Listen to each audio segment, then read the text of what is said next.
we find out that Maya also has nightmares. Maybe.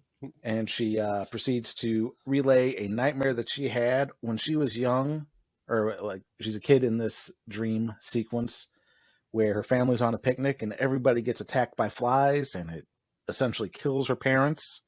And then they came for her. Cut to black.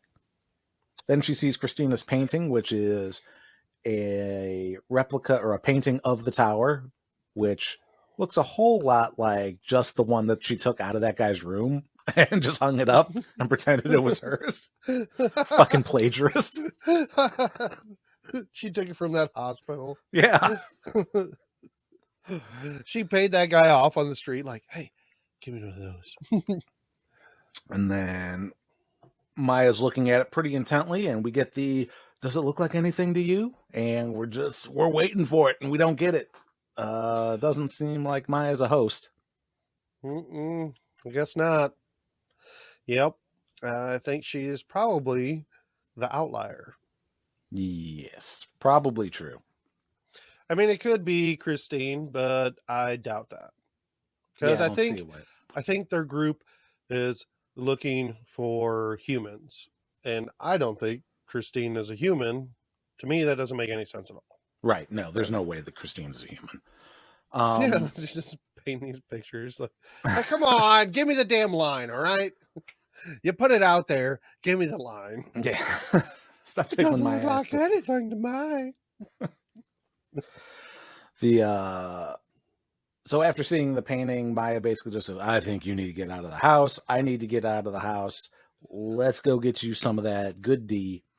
You need to get some of this dick. That's something you don't. You don't know that. You haven't seen me with my pants off. You don't know what my robot bits are like. It's my downstairs mix-up. I'm old Dolores. Yeah. So we go to the bar. It's the one bar that they go to. It's basically the central perk in Friends of bars in Westworld. There's just this one bar that they go to all the time, where she's getting all dolled up with her lipstick. She drops her lipstick. A masculine hand picks up the lipstick and hands it to her. Oh, it's sexy Teddy Flood. Don't mind me. Just trying to be chivalrous. The interesting thing about this, their little date sequence, Christina and Teddy have their date. They have some conversation back and forth. Teddy seems to have his memories. I don't know. I think so. If I had to make a prediction of Teddy, I would say Teddy was in the Sublime and he decided that he didn't want to be there anymore. And he is still in love with Dolores, has love for Dolores, and he came out of the Sublime to find her. If I told you, you wouldn't believe me. So here's the thing about the Sublime that doesn't make sense then. Like, can you just like jettison, like your body doesn't go to the Sublime. Like the Sublime is just data. You have to have like somebody in the meat world print you out a body. That's the only thing I can't think of, like how we got printed. So yeah, I could be completely wrong about that. I mean, when I was watching it, I was confused. But yeah, it seemed he definitely doesn't seem like Teddy, or at least I don't know. He doesn't seem like dum Teddy. You know, he does seem like woke Teddy. Woke Teddy.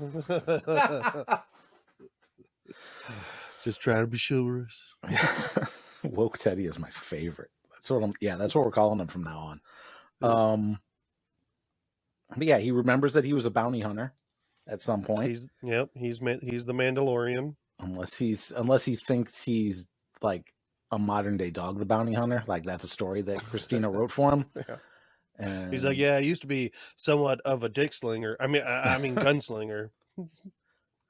Oh, I'll sway. What's your name again? Stop hitting I didn't me. get it. I didn't get your fucking name. We don't even know that his name's Teddy. That's true. She doesn't either. Oh, that's true. We only know his name's Teddy from the closed captioning. Yeah. Because you have to have the closed captioning on. Because this season, Mike, I'm with you. Like with this new fly drone sound that they have. Boom. Dude, it masks everything. It's hard to tell what people are saying when that shit's going on. But yeah, Teddy has his memories. It seems he like has a lot of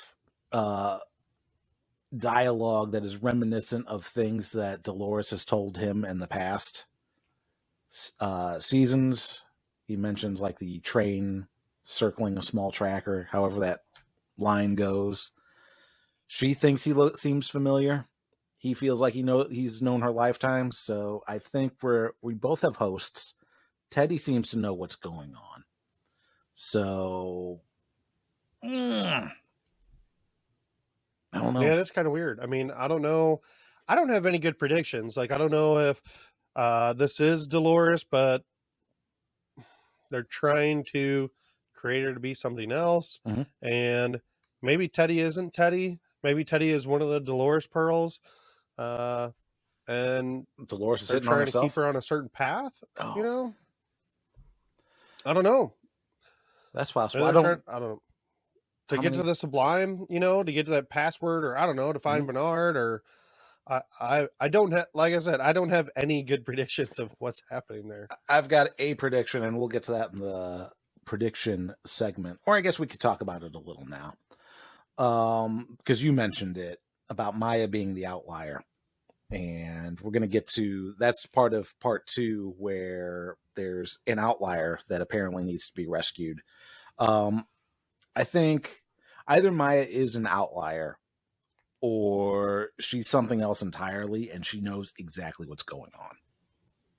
I think it's one of those two things. I feel like she's either slightly resistant to the flies because she remembers them, and that might be enough to make her an outlier, or she knows what the flies are, and she's part of the resistance or some sort of resistance. Maybe not C's resistance, but another resistance. She's the one that's leaving the maze puzzle.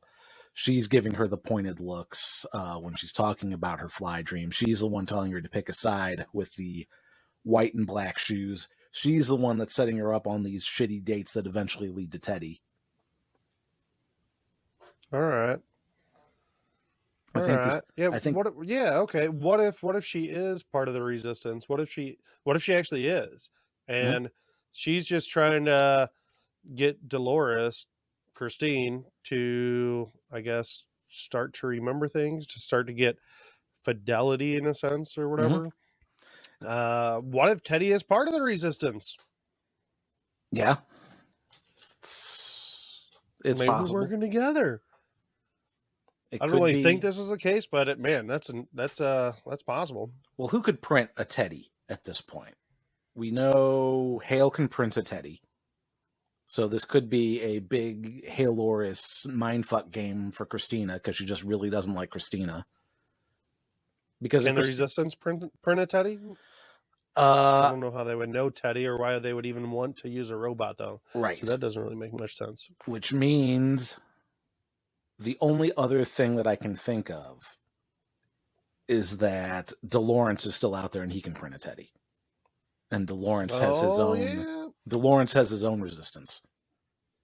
And we do see him in the trailer. Mm-hmm. But he is not on IMDb in this season. I cheated and I looked. Mm-hmm.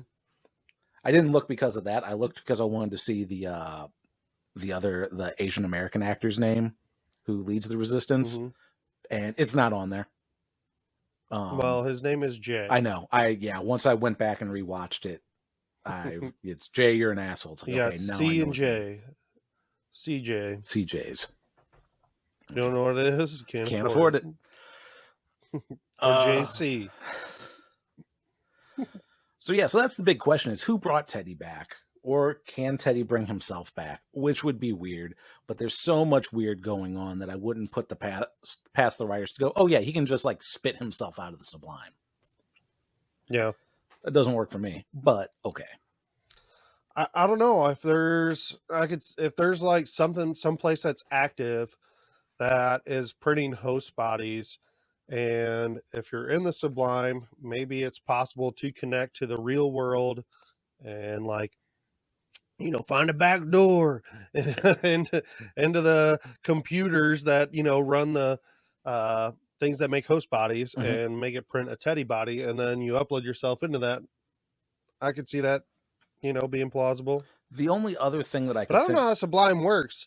I mean, I think this whole series is going to end that everybody is in their own Sublime or something. Like, it's going to be some stupid ominous ending that's going to be a really to dumb the ending. series. It's just going to be Because, like, Akichida talks about everybody has their own worlds. Like, they're not all together. They all build their own fucking worlds.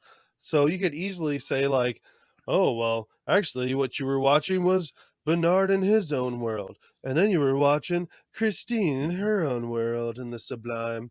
And you know what I mean? Like, it could be something really silly like that. It's going to be it's going to be something where it's like every character gets a Sopranos ending where it just cuts to black and you never know what happens to them. Fucking HBO. You don't know how to end anything. Best shows on TV, but they all end bad. Yeah.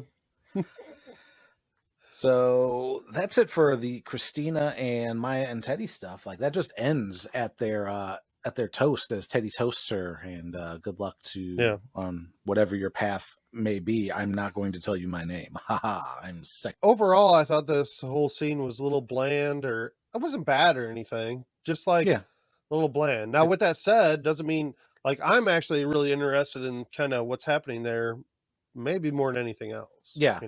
Little mystery box there. Yeah, we get to see it the least. Looking forward to that. Yeah. We get to see it the least, and we get to it mainly brings up more questions about Maya. And then the main question is, what the fuck is going on with Teddy? The other possibility is maybe Teddy didn't get printed.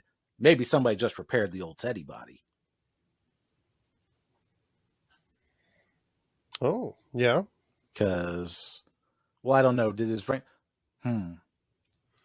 I don't know how that works. I guess she took his brain ball.